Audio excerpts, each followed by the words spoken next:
Hello, everyone. I'm Lisa, and I'm so glad you're here. And I'm pumped because this month we are hosting the C3 Kids 5K.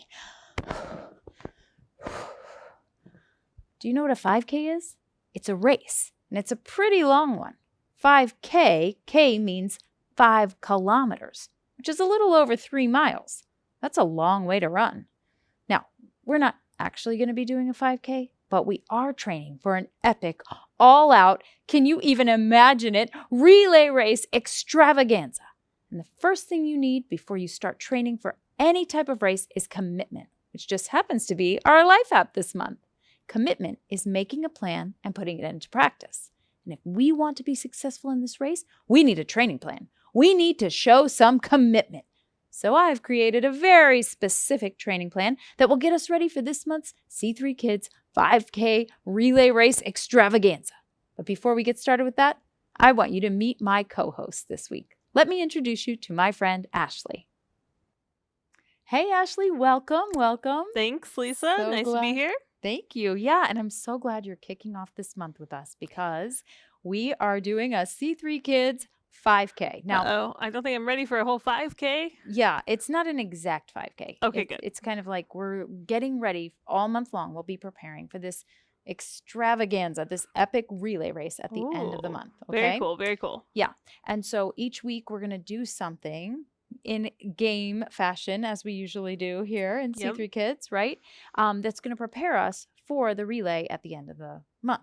Cool? Mm-hmm. Would you like to do that? Yeah, let's do it. Okay. Well, before we do, though, we have one of our own C3 Kids who's going to give us a little bit of a warm-up so that we're ready for the game. Yeah, you got to stretch before a game. Yep, absolutely. So, you ready? Mm-hmm. All right, let's watch.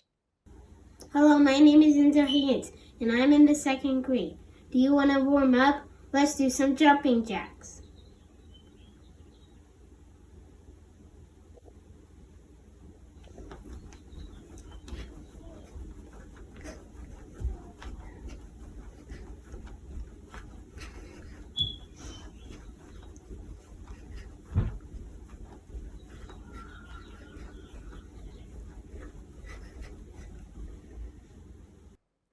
Okay, are you all warmed up? Yep, I'm all ready to stretched go? out. Yep. Me too. So here's the game. We've got some cups on the table. Yep. You know, when you're at a race, usually you've got cups that you drink at Sure. and water stations and all. But these don't have water in them. Instead, under 3 of the cups are whistles, like you would see on a sports field, right? Okay. And we are going to lift the cups one at a time. Each of us are going to take a turn, and the first person to find first 2 whistles wins because there's 3 whistles total. Cool. So first one to get 2 is the winner. Okay, great. Okay? Are you ready? Yep. I'm going to let you go first. Okay, I want this one. Will you do This it for one me? here? Yep, that one. Oh, no. Good try. Okay, your turn. I'm going to go with the second one on the front, please. This one? Yep. Ooh, Nothing. nothing there. Okay, I'm going to go this one. You got one, and it's my favorite color, red. Red's for me. Okay. I think I'm going to go with this one, guys. Yes! Ooh, tie game. Orange. All right, Okay. this one is the winner. Whoever finds the next one. Let's see. Okay. Let's do that later. I'm going to do this one. No. Good try. Could you please do the second cup? This one? Yep. Ooh, nothing. Okay, I'm going to pick this one. Oh, you Woo! got it. Congratulations. 2 whistles for me. Well Good game, done. Good game. Nice job. All right. Well, you got the whistles. Yep. All 2 of them. 2 of the whistles. Woo! Love to win a game. Yeah. Great. It's awesome. Well, hey, we are getting ready to wrap up here. And I was wondering if you could please reveal the bottom line for everybody. Of course. Let me do it. This week's bottom line is keep practicing what matters most.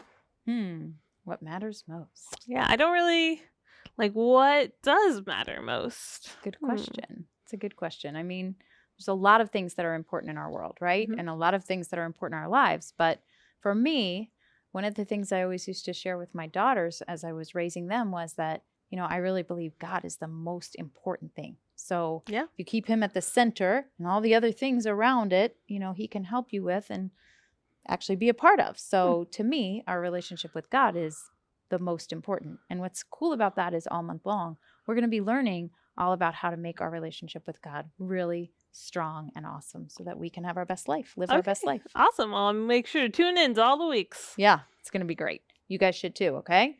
All right. Speaking of that, I guess we'll see you here next week. Your story's coming, worship's coming, and yeah, we'll see you next week, guys. Thanks for joining us. Bye. Bye.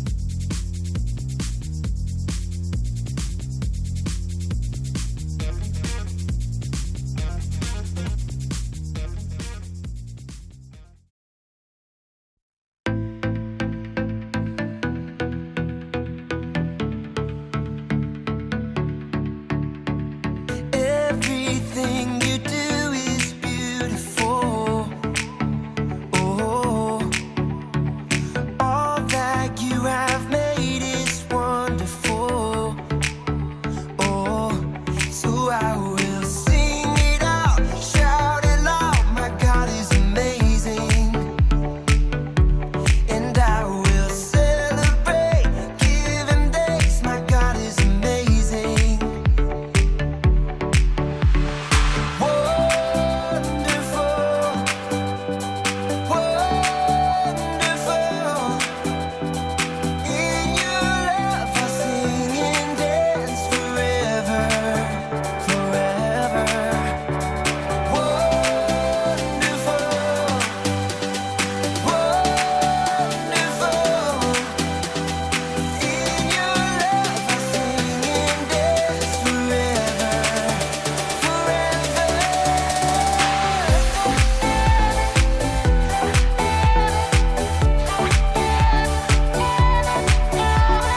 Everything you do is true and perfect. Oh, we give you all our praise, yeah, you deserve it. Oh, so I will sing it out, shout it loud. My God is amazing, and I will celebrate, give Him thanks. My God is amazing.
The Bible. It's 66 books of history, stories, letters, and poetry that fit together to form God's one big story. The epic adventure of how He created us and loves us so much that He made a way to rescue us. As we travel through the Bible, from Genesis to Revelation, we discover people who met God and found their lives changed forever. Now, for an amazing story inspired by the book of 1 Corinthians, chapter 9, verses 24 through 25. Did you know that some writers of the Bible talk sports? Well, not every sport, but at least one that you are familiar with. Yep, running.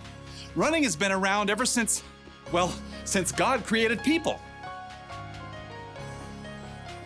In fact, the Apostle Paul uses running as an example in one of his letters to the church in Corinth. In a race, all the runners run, but only one gets the prize. You know that, don't you? So run in a way that will get you the prize. Now, Paul is talking about more here than just running, but first you have to understand what it takes to run a long race. Let's say you want to run a marathon. That's 26.2 miles. There's no way you can just hop up off the sofa where you've been playing video games for months and run that far. So, you need a plan. When I was preparing for my first marathon, I found this plan. I started training more than 4 months ahead of the race, and I started with just a few miles at a time. Once you've got a plan, well, then you gotta move. That means short runs, long runs, and cross-training to work other muscles and prevent injury. Next up, you've got to fuel. Plenty of water, of course. Plus, you need healthy carbs for your long runs like bananas. And maybe some spaghetti and meatballs. What's the last part of your training? Get ready for it. Rest. If you don't rest and let your body recover, you'll get burnt out or injured. The last few days before a marathon, you don't even run at all. Yeah, running a long race is no joke. But Paul says what we're doing right now, you and me, is even more important. All who take part in the games train hard. They do it to get a crown that will not last. But we do it to get a crown that will last forever. So I do not run like someone who doesn't run toward the finish line. I do not fight like a boxer who hits nothing but air. Paul packs a lot of weight into just a few sentences. Whether you planned it or not, we are all running a race right now. Okay, so that's a little crazy. Clearly, I'm standing here talking to you, and you aren't outside running laps either. But Paul is talking about a way of life, a journey. We're all focused on the finish line, life forever with Jesus, but in the meantime, every step along the way is important as we live out what matters most. Jesus reminded his followers, "Love the Lord your God with all your heart and with all your soul. Love him with all your mind. Love your neighbor as you love yourself." Yep, love God, love others. That's what matters on this journey together. But just like you can't skip from jogging 1 lap around the school gym to running a 26.2-mile race, you're gonna need some practice. Your Love God, Love Others marathon needs a training plan. Now, none of us have it all figured out, but here are 4 important things to start with. In fact, you may already be doing some of them. First point, hear. God is the master teller of this amazing story. He's the author of this whole race, so the most important thing is learning to hear from God. That means digging into God's Word and hearing the stories and wisdom from people who walked with Him. And you can also hear from God from people around you in your life who know and follow Him.